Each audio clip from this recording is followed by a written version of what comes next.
ಕೈಗೆ ಸಿಕ್ಕಿದ ಒನಕೆ ಹಿಡಿದಳು, ವೀರಗಚ್ಚೆಯ ಹಾಕಿ ನಿಂದಳು, ದುರ್ಗಿಯನ್ನು ಮನದಲ್ಲಿ ನೆನೆದಳು, ಕಾಳಿಯಂತೆ ಬಲಿಗಾಗಿ ಕಾದಳು.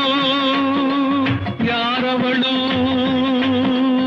ಯಾರವಳು ವೀರವನಿತೆ ಆವೋಬವ್ವ,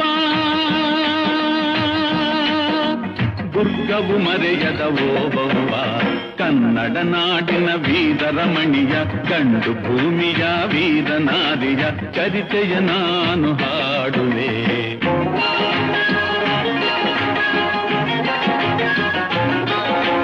ತೆವಳುತ ಒಳಗೆ ಬರುತ್ತಿದೆ ವೈರಿ, ಒನಕೆಯ ಬೀಸಿ ಕೊಂದಳು ನಾರಿ, ಸತ್ತವನನ್ನು